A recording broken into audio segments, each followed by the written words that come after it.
Hey, welcome back to this week's study in Philippians 1:6, what we're looking at. And so far we talked about biblical change. That's what we're talking about for this whole week. And the first section we looked at was just Paul saying that I'm confident, I'm sure of this. And so we've talked about what is he sure about? Why is he sure? We'll talk about why or what he's sure of this following the rest of the following lessons here. But we talked about why he's confident. That's because of God. And so he's talked about the gospel working in the people. He's talking about God working. And so he's confident that these people that he's writing to will do what he's saying, and what he's saying about them is true because of who God is, the nature of God. So God doesn't change. So if God is doing something, that won't stop. That won't change. So let's begin this next part here, and which is that God began it. God began a work. So he says in Philippians 1:6, he who began a good work in you. First, let's establish who is he. Hopefully, it's obvious to us that the subject of the pronoun is God, he. Remember, Paul's thanking God in his remembrance of the Philippians. So Paul is sure that God began a good work in them. So God is the he. God is the one who began the work. Got to lay that out. I mean, sometimes people are confused about that. But God is the one who started the work. And then, if you notice, it says he began a good work. So God started this good work in them, but it's not complete. So it's something that he begins, but doesn't bring it to a full completion right away. If we look ahead in the sentence, we see the words bring and completion, suggesting that God has initiated something in the Philippians, but it's not finished yet.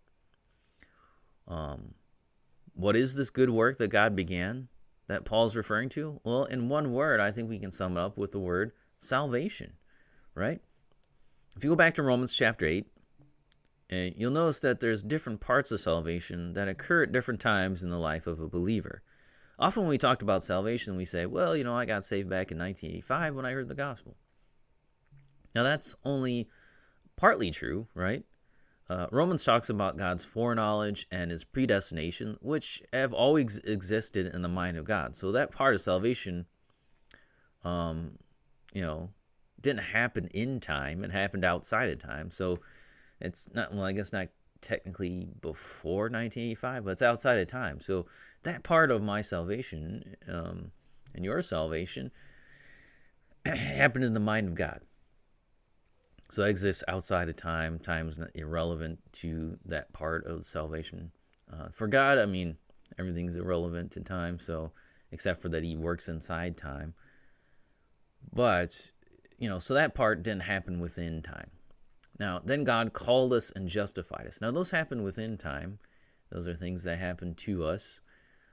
These happen, justification, God's calling, happen in real time, right? Somewhere in the life of a believer, the calling of God happened, and then he justified or legally declared them not guilty. And at this time, we are also adopted into the family of God. This happens one time. It's usually when we realize who Jesus is and when we decide to follow him, right? That's when all this stuff has happened. We've been justified. We've been called. We're justified. And we're adopted. And this is about the point in our human experience where we realize, like, oh, Jesus, yeah, I need to follow him. I'm going to make that decision to follow him. So we make the decision in real time. God's already done all of that work and is working at the same time, obviously, that we're deciding to do something. So that's what happens. And this is the good work that God has begun in us. Much of it occurred without us even being aware of the fact that it's happening, right? We don't know what's going on. We don't know what's in the mind of God, and especially before we come to faith in Christ. So that's already happening. And we just kind of, God's done all that. He's worked faith in us. He's put faith into our hearts. And then we follow him. We choose to follow him. And so none of these are done with our help, though. All that stuff beforehand, we haven't done anything, right? Justification, adoption, calling of God, predestination, foreknowledge, all that has nothing to do with what we do, what we're doing. That happened outside of time for most of it.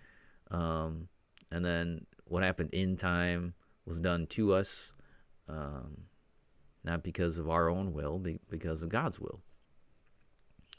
And that's what makes it by grace alone, because all that happened by the grace of God, not because of who I am or because I chose to do something or whatever it might be. That was God's work.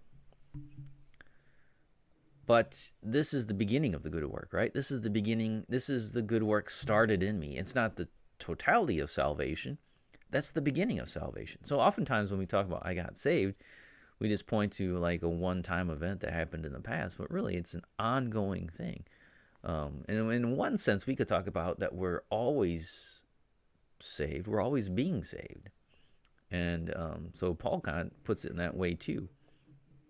But there is a beginning, there's a middle, and an end to this work, and the end continues on then for all eternity. But there's that change, that changing of an enemy into a child, and changing of one who was hostile in mind towards God to having the mind of Christ. And there's that changing of behavior, of activity. And so this is the beginning of it. And there's an end that's promised. But there is the middle part, and that's the part we're in now. And so that next time we're going to talk about the middle part. So see you next time for that part.